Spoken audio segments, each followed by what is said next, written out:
Resident Average checking in one time for the one time. It's another Durtty Daily Convo, man, and I got my dog, Marko Steez, the director, the philanthropist, all around, jack of all trades, doing his thing right here in the city of Atlanta, man. Marko Steez, everybody. Hell yeah, bro, thank you. I appreciate you for, you know what I'm saying, coming through today for sure, bro. So shit, it's a lot that we could talk about. I'm sure. I'm sure. It's a lot. Let me know how you originally got started. Like, where you from? Where'd you get your legs up? Shit, I'm from Kansas City originally, and a lot of people don't even know that. You feel me? Like, a lot of people, they think I'm from out here in Atlanta just cause I'm versed so well. You know what I'm saying? Just cause like the way I come off on people too. I don't. Kansas City looked at like country, you know what I'm saying? And I don't come off like that. Like, I come off like somebody who know their shit, you feel me? So, and I just be a real genuine down to earth person. So, shit, Kansas City really built me into that though. But that's where I started at, you feel me? Like, I started shooting, shooting photos, music videos, all type of shit there. But it ain't really no music vibe out there, bro, you feel me? So, what's the vibe like in Kansas? Shit, it's Missouri, Kansas City, Missouri for real, but it's some independent artists, some upcoming rappers, you know what I'm saying? But it's really nobody that's popped yet. Yeah. And that's what I'm trying to show people is that it don't matter where you from, you know what I'm saying? You could be from nowhere, you know what I'm saying? You could be from the middle of nowhere and do whatever. You just gotta really stay down, put your mind to that shit and make it happen, you feel me? Well, I mean, I know Kansas City is real close to St. Louis. Yeah. And, you know, St. Louis is kind of, it's had its legs as far as rappers that come out of St. Louis. You know what I mean? Notable artists like Nelly. Who would you say is somebody that's dope that's coming out of St. Louis right now? Man, I ain't even gonna lie. The most notable person that I would look up to who came out of St. Louis would be Metro Boomin. Like, he the hardest. And he not an artist, but producer-wise. In so many words, he is an artist. He influenced so much of the music industry, you know what I'm saying? So I gotta give him his props for that, because St. Louis, at the same time, it has what is going on, you know what I'm saying? It has its own things, but they not really popping yet. St. Louis ain't nowhere close to a Chicago or Atlanta or nothing like that, you know what I'm saying? But it's a lot more cities that's way more developed in the music industry than we are, for sure. That's real. I mean, like, so when you started off wanting to be artist, or did you just come in the game directing everything, directing all the videos? Man, to be honest, I was like, a lot of people pushed me to rap at first, you know what I'm saying? Because I was doing my thing in Kansas City, and people was just like, bro, you got, you know what I'm saying, you got some swag, bro, why don't you just hop in the studio, you know what I'm saying? Why don't you do this? So I tried it, you know what I'm saying? But I ended up, studio time expensive, you know what I'm saying? I was 17 years old trying to rap, so studio time like 70, 80, 100 an hour for studio time. I'm coming out $800,000 a week for studio time, you feel me? So I just ended up, I was like, man, I gotta make something happen, like, to try and like work with these people. So I went and bought myself a camera at Best Buy, you feel me? Spent like $600 on a camera. And what I started doing was trading photo shoots for studio time. And ended up saying, man, I don't even like rapping. Wow. You feel me? So it was like the camera kind of just fell into my hands. It wasn't like I want to do this. It just happened to be like, I took so much interest in that because I was trying to find something that I really wanted to do. Right. So you started off wanting to do music, and then you picked up the camera, and then you started working with Tech N9ne. Yeah. So how did you even link up with Tech N9ne? It was really like, I didn't even link up with Tech N9ne personally himself. It was his label that had noticed me, because I was really like, it was only a handful of people that were shooting videos at the time in Kansas City, and for me, I kind of stood out because I was working with a lot of people that were close to him. Right. So he knew my name, they label knew my name, and I ended up, you know what I'm saying, I reached out at a good time, and they were like, yeah, we need you. And I joined a video production team, and I helped, you know what I'm saying, produce and direct more than 50 videos for their label. Like, not just Tech N9ne, they got a whole roster full of artists, you feel me? So it went from Tech N9ne to Ritz and all they other artists that they got signed. So coming from that type of camp, like, what were some of the things that you took from that and you still apply today? Like, what are some of those things that you even, like, when you were shooting videos back then, how do you compare to how your structure or how your craft is now? Man, to be honest, a lot of what I learned from Strange Music and Tech N9ne's label was really like on the business side. Okay. You know what I'm saying? So I learned a lot of like, cause they productions was $20,000 and up, like $20,000-$30,000 budget videos. So lights, red cameras, real direction, you know what I'm saying, treatments, everything that was like expected, you know what I'm saying? If you weren't shooting like a movie type visual, then people got fired for that type of stuff, you know what I'm saying? Like people would get cut from the label and everything. They'd be like, oh yeah, you're not, you know what I'm saying, you're not pulling your weight. Right. So, but I learned a lot of stuff from them, but to be honest, the biggest thing I took away from them was like the business side and how to handle business with producers, like companies, other directors, and handle budgets and stuff like that. And that's why I really wanted to, you know what I'm saying, expand from Kansas City. That's how I ended up coming to Atlanta, because I was moving from Kansas City to Miami and moving from Kansas City to LA, and then I came to Atlanta and I found out like Atlanta is the perfect vibe for music. Like the culture down here is just so, it's a lot of culture out here, you feel me? So it's still growing, but Atlanta's been on the rise for a long time, and I feel like they really about to hit big, Atlanta. So I came out here and started making stuff happen. So I mean, I know from past times when I first met you, you came to Atlanta, and I'm not sure if it was either here in Atlanta or when you were in transit between, you know, you're traveling. Yeah. You put on Instagram that you got your equipment stolen. Oh yeah, yeah. Like talk about that. Like I mean, like, cause and talk about how it is, cause I know a lot of videographers, photographers, directors go through this type of situation. Like how serious and how important is it to you when you're violated like that and somebody actually takes your equipment? For sure. I ain't even gonna lie. I wouldn't even take it as a violation. I had to charge it to the game for real, because it was like a learning situation for me. It was like a lesson, you know what I'm saying? And it was just to be more aware of your surroundings. Right. In a sense that's not even like watching out for yourself. It's watching out for your items. And like, I ain't even never think that somebody would have broken into my car. I'd never had nobody ever broke into my car before. You feel me? I was always smart. And this shit it happened in plain day. So I was like, damn, y'all gotta be bold out here in Atlanta. Yeah. So it just told me, you know what I'm saying, to watch out for my stuff a little bit better, but it pushed me to go so much harder, because and we see that. I had a Sony at the time, you know what I'm saying? So I had spent like $3,000-$4,000 on my camera and some lenses and shit like that, but they had broke into my car. I went back to Kansas City for 2-3 months and ran it up so much as I went and spent $12,000 on a new camera, you know what I'm saying? I went and bought the camera, lenses, all type of stuff. I bought lights and everything, you know what I'm saying? And I came back to Atlanta way stronger than I was before, like ready to really take the market on too, you know what I'm saying? And even after someone had broken into my car, that's when I was still living in Kansas City, you feel me? But I was like, man, that shit's gonna happen, you know what I'm saying? That's a lesson. I just charge that shit to how it happened. Like, that's life, you feel me? Like, fuck it, that's not gonna stop me. I still moved to Atlanta. I moved to Atlanta a month after that happened. Wow. Like, this gotta be a sign that I need to come here, because something's trying to, you know what I'm saying? Like, something's trying to like tell me, or something's just trying to slow me down, you know what I'm saying? But I took it as a sign to keep going. So you, and within managing your hustles, you mentioned that, you know, you went to Kansas City to run it up. You did have to do something in order to run it up. So like when you're back in Kansas City, like there's not a lot of artists, there's not a lot of for sure, not a lot of gigs. Or I'm not maybe gonna say there's not a lot of gigs, but it's like it's not as much culture as you said in Atlanta as there is in Kansas City. So what ways were you running it up in Kansas City? I mean, I just always been someone who was able to make money since I was young. You feel me? Since I was 15, I never really I had like 2 jobs, you feel me? Okay. And I was never good with jobs. I never liked working for folks. Like, bro, I ain't even gonna lie, I worked at McDonald's for like a month. You feel me? Like, I was like, bro, I can't do this. Yeah. When I was 15, 16, I worked at McDonald's. I'm like, man, I can't do this.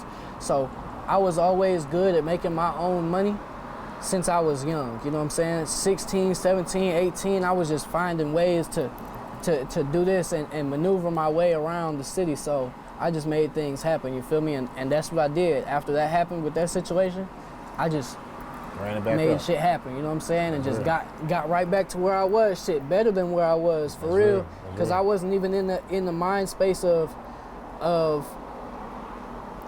I was thinking this shit's gonna be easy. You know what I'm saying? And that situation really helped me realize that shit's not easy at all. You gonna run into shit like that all the time, you feel me? Even though your equipment might not get stolen, you might take a loss, and you would take that, and you just need to say, man, fuck it. Take that speed bump and just go over that shit and keep moving, you know what I'm saying? So let me ask you this. For a lot of the directors that may be watching this, like, where do you, I'm gonna ask you it's a 2-point question. So where do you find your inspiration, and what do other people who aspire to do this type of occupation need to do in order to get to where you're at right now? Man, I ain't even gonna lie to you, like, inspiration to do this is just, I wanna be able I wanna be innovative in the music industry and the culture in general, and really, like, I wanna leave an impact on things, you know what I'm saying? So I don't wanna be like the dude who make it by. Like, I don't care about the money, like, I wanna leave a real impact, you know what I'm saying? I wanna be somebody who could be looked up to as an inspiration and be a good inspiration for the culture, not like I'm trying to pop my shit or anything like that. I wanna let young people know that they could do whatever they wanna do. Like, shit, if I had an inspiration like that when I was 16, 17, I would have been way better off, you know what I'm saying? Like, I don't know where I'd have been, but I know I'd have been way better off. But I had like working with Strange Music, I met this dude, his name's Mike Marasco. He a big director out in LA. And I've been talking to him ever since I was 16, 17, you feel me? Just getting advice from him, getting pointers, and just talking to him like he's a mentor, you feel me? Right. And he a humble person, so he gives me advice here and there. I call him on the phone, ask him things, so Mike really an inspiration to me. But as far as upcoming directors, I just want them to know, like, all you gotta do is work. Keep your head down and keep working. Like, don't try to put bad energy out or bad vibes. Don't try to finesse and make moves around the industry to where you gonna make other people feel like they left out of something or they done been finessed out of a situation, you feel me? Just do good business and business will come to you, you feel me? That's all you need to know if you wanna do anything in general, you know what I'm saying? Not even directing, like, just put out good energy and do good. So that's what I believe, for real. And I honestly believe that's true, because it's hard to get into this business, for one, and then on top of the fact, once you get into this business, you deal with a lot of that. So yeah, for sure. You have to be able to know how to move in this business in order to succeed. So let me ask you this though. Like, when you go and you look for artists to shoot videos, or do artists even come to you to look to shoot videos with you? Man, I ain't even gonna lie. The way that I'm moving right now, I promote myself so much that I get 100 DMs in 2 days, you know what I'm saying? Asking, bro, how much you do music videos for? What you like, how much you charge? What can you do? You could get Lambos, all this type of stuff. Like, people be asking me questions every day about music videos, you know what I'm saying? So it'd be so hard to keep up with it, but at the same time, I try to take everything on, you feel me? But at a certain point, I had to be selective with who I work for as well. So it's really just that, you feel me? So it shit just moving so fast.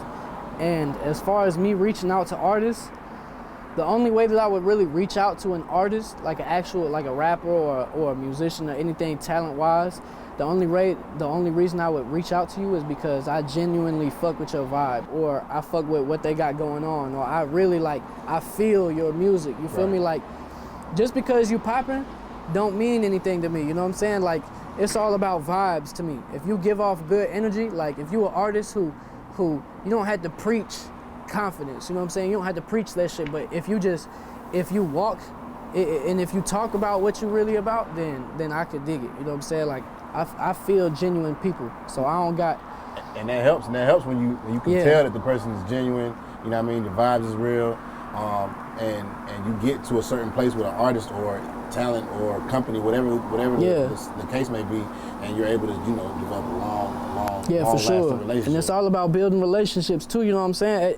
At a point, it ain't all about the money, you know what I'm saying? Like, a lot of people look at this shit like a quick check. Like, they buy a camera and they like, oh yeah, this how I'm gonna make some bread, you know what I'm saying? But I mean, that ain't bad. I ain't saying that's bad, but if you're not in it for the right reasons, you're not gonna stay in it for a long time. You feel me? You're not gonna be able to make that shit into a career if you're just chasing the money. Like, and that's with anything. Let's get to this playlist. Like, talk about this playlist that you curated and how you're gonna start implementing this into the industry. Man, to be honest, the playlist came about like not even 6 months ago, probably. You feel me? Like, it just came off the top of my head. Like, I wanted to be bigger than the director. Like, before that, before the playlist, it was about me just providing a good look to an artist. But then, like I said, I came off of learning business real well in Kansas City. So I started taking artists and using my own connections to help them. Right. So far as taking it to, I know people who own certain other platforms, you know what I'm saying? I take them and I take the artist and be like, listen, I got this platform I could put you on.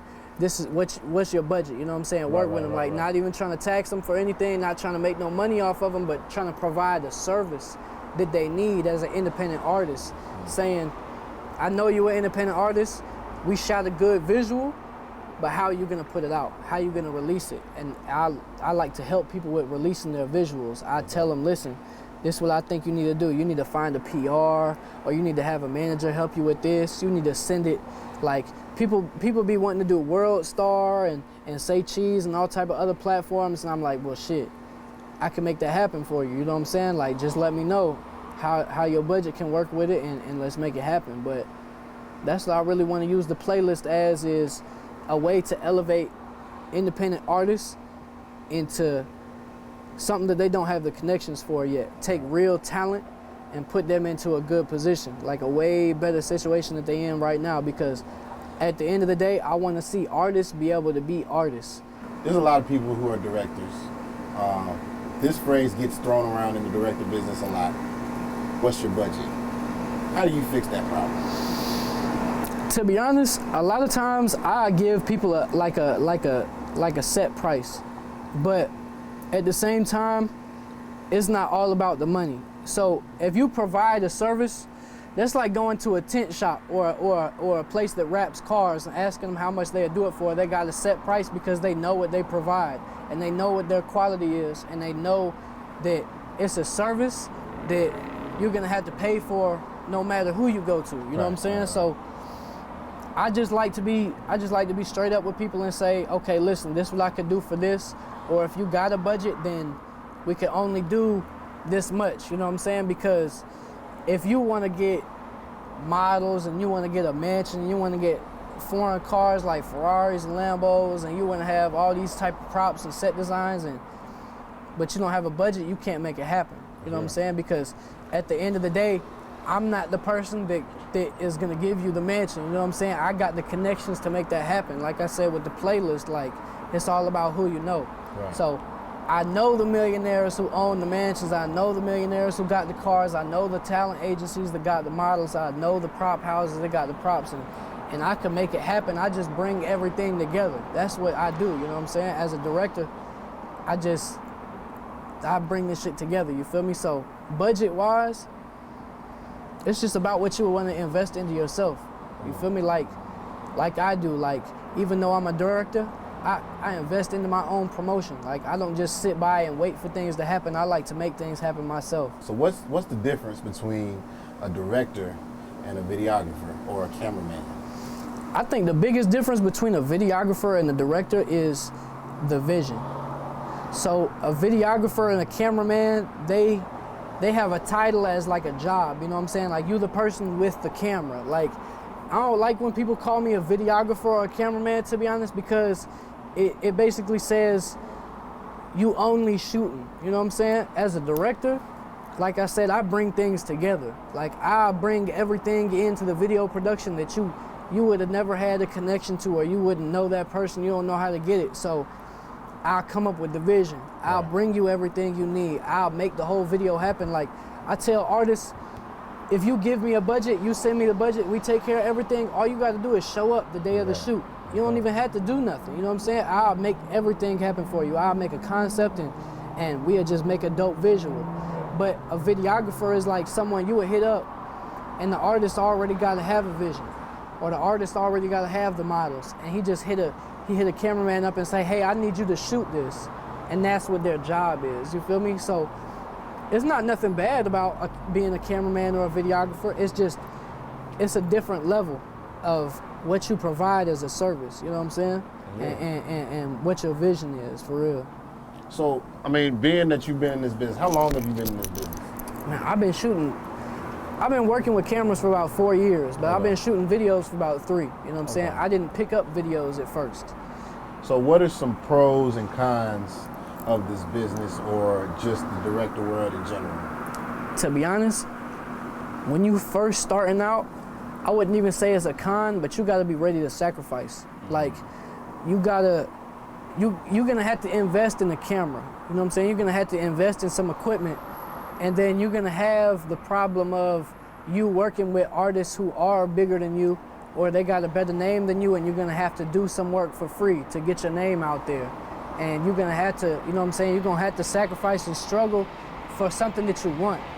Pros, you get to, if you really wanna do this, if you really wanna be a director or you really wanna be a cameraman, then you get to make money doing what you love doing. You know what I'm saying? Like, I really love doing this shit. I found this as a way to like save me from other shit that I was doing. You feel me? So this really, even though it fell into my lap, I'm grateful for it. So it's something that you could really use to influence people as well. You know what I'm saying? But like I said, you got to be ready to sacrifice. Like, and that's with anything. So I mean, you were in a situation where you were in Atlanta. There was an artist that was on a set. Like you go to a location, and typically when you do these videos, right, or when you're directing a video, you're on set. You never know what's gonna happen. Yeah. Point making that you were on set and DaBaby, with a viral situation. You were on that set. Were you directing that video, or were you just on the set? It was me and Savani. Okay. It was me and Savani. I pulled up to the shoot. Like, that was really the first couple of times that I started fucking with Savani production. And I fuck with him heavy, you know what I'm saying? I like his vibe. And we was at the video shoot. We had already done a couple of scenes, you know what I'm saying? And it was some kids outside.